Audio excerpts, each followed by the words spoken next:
21, on a deux running backs. Le F garde toujours son même nom, sauf qu'il est dans le backfield et que c'est un running back. Mais si par exemple, tu te retrouves en F et qu'on appelle 11, il faudra que tu te places en tant que F. Qu'on appelle 6, il faudra que tu te places en tant que F dans ce slot. D'accord? En général, on ne le fera pas, mais c'est pour que vous sentiez que le système il est très flexible. C'est en fait les personnes qui sont sur le terrain qui font le système. D'accord? Donc, on a dit qu'on appelait le côté du tight end. On se retrouve en droite. Alors bonsoir Marc-Angelo. Bonsoir. Et merci d'accorder cette interview à Sport & Live. Donc on te fait ambassadeur en fait de Sport & Live pour pouvoir justement communiquer le sport qui est le football américain. Est-ce que justement tu pourrais nous en parler un peu plus? Le football américain en France, ça représente à peu près 15 000 licenciés. C'est 4 divisions avec un champion de France qui est le Flash de la Courneuve, qui est champion depuis 2005.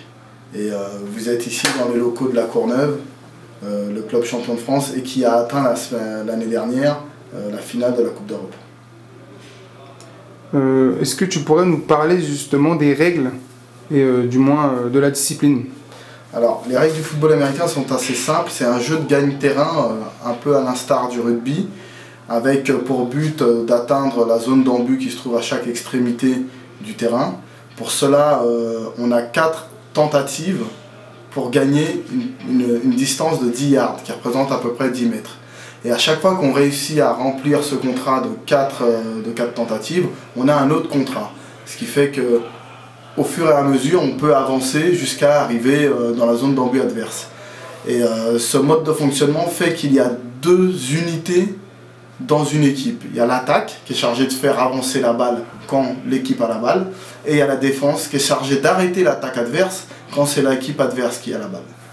Et une fois qu'on a atteint la zone d'embut, on marque ce qu'on appelle un touchdown qui vaut 6 points. Et on fait une transformation qui vaut 1 point. Alors pour un jeune qui voudrait choisir un sport et il tomberait sur le football américain et le rugby, il aurait une hésitation. Qu'est-ce que tu pourrais lui dire déjà pour l'amener vers le football américain et en même temps expliquer la différence entre les deux disciplines? Alors, la différence principale entre le rugby et le football américain, c'est la passe avant. C'est que nous, on a le droit de passer la balle en avant. Ensuite, l'autre différence que l'on voit dès qu'on regarde un match de football américain, c'est qu'au football américain, on a un casque, on a une épaulière. Au rugby, ils n'ont pas de casque et d'épaulière. Ça protège, mais ça fait que les impacts aussi sont beaucoup plus rapides, entre guillemets.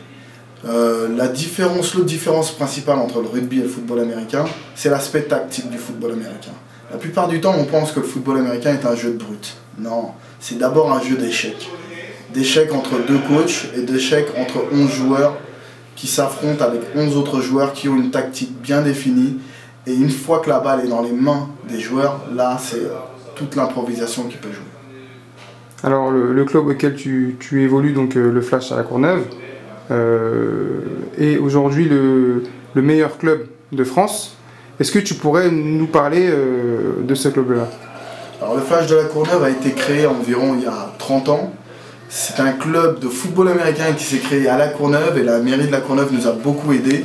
Au début, on s'est beaucoup développé au niveau des sections jeunes parce que c'était clairement notre but. On avait un but social, c'était d'aller vers les jeunes en difficulté. Et au fur et à mesure qu'on a formé des jeunes et qu'on les a bien formés, on a commencé à avoir beaucoup de résultats jusqu'à ce que ces jeunes montent en équipe première et commencent à gagner des titres. Maintenant, on est le club numéro 1 en France, on est 8 fois champion de France, ce qui est égal Aix-en-Provence, et on est un des meilleurs clubs en Europe.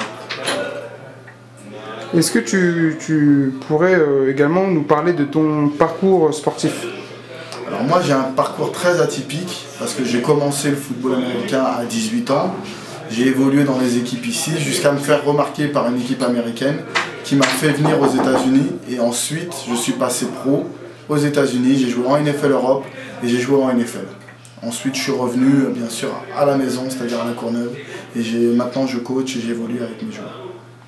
Alors par rapport à ton parcours, est-ce que tu as pu vivre de ta passion? Alors clairement oui, parce que quand on est professionnel aux États-Unis, on peut vivre facilement de sa passion. Mais j'avais une chance, moi, c'est que j'avais été très bien conseillé, entre autres par mes parents, qui m'ont fait obtenir des diplômes. Et donc quand j'ai arrêté ma carrière, logiquement je suis allé travailler comme tout le monde. Et j'ai pu trouver un bon travail grâce au diplôme que j'avais passé. Et bon, pour on va dire les parcours un peu plus classiques, où la personne jouerait donc en France, est-ce qu'elle peut vivre de sa passion? Ici, non, on est purement bénévole, c'est-à-dire qu'on joue pour le sport et pour la passion. On ne joue pas, on n'a pas de rémunération. On n'a même pas de prime de match, étant donné que c'est un choix du club d'orienter tout le budget vers les sections jeunes. Ça veut dire qu'on ne va pas toucher de prime, mais en échange, le jeune qui vient à La Courneuve n'a pas acheté son matériel et paye une licence 70 €, 75 €, ce qui est très bas par rapport aux autres sports. C'est-à-dire qu'on a mis tout l'argent pour que tout le monde puisse accéder au football américain. Et dans d'autres clubs français, est-ce qu'eux, ils peuvent toucher assez d'argent pour mettre de côté, ou c'est un peu le même principe? Alors dans d'autres clubs, la plupart des clubs en France s'orientent plus vers le développement. Néanmoins, il y a quelques clubs qui rémunèrent leurs joueurs, qui leur donnent des défraiements ou qui les payent. Ça dépend un peu de chaque club, de ce qu'il veut faire. Nous, clairement, on a orienté vers le développement et surtout, on a dit qu'en tant qu'association, avec un esprit associatif, on peut être champion de France et surtout on peut être le meilleur. La preuve, on l'est. Est-ce que tu pourrais nous dire justement qu'est-ce que tu penses du site Sport & Live et qu'est-ce que tu attends par rapport à ce projet-là et ton club? Déjà, Sport & Live, je trouve que le site est très dynamique et les porteurs du projet sont aussi très dynamiques, sont jeunes, ils apportent quelque chose de nouveau et quelque chose d'intéressant. C'est la mise en relation de tous les sportifs et ça de manière transversale, c'est-à-dire que tous les sports sont touchés. Et ils vont s'appuyer sur des parrains qui portent certaines valeurs et qui ont une certaine légitimité dans leur sport. Et ça, j'aime assez. Et pour un jeune qui veut justement devenir professionnel et également faire sa carrière aux États-Unis, comment il pourrait procéder et quels conseils pourrais-tu lui donner? Déjà de venir au Flash, étant donné qu'on a la meilleure formation. Et ensuite, nous, ce qu'on fait la plupart pour les meilleurs jeunes qu'on a, on les envoie en université, soit au Canada, soit aux États-Unis. Mais pour ça, ça demande un bon niveau de foot, c'est-à-dire travailler très dur, et ça demande aussi des résultats scolaires. Ça, on peut l'accompagner dans les deux domaines. Et on met en place avec notre commission sociale le soutien scolaire. D'accord. Et comment vous faites ce choix d'envoyer un jeune finalement? Déjà, il faut qu'il en ait la volonté, il faut qu'il en ait le talent footballistique, il faut qu'il ait le niveau scolaire.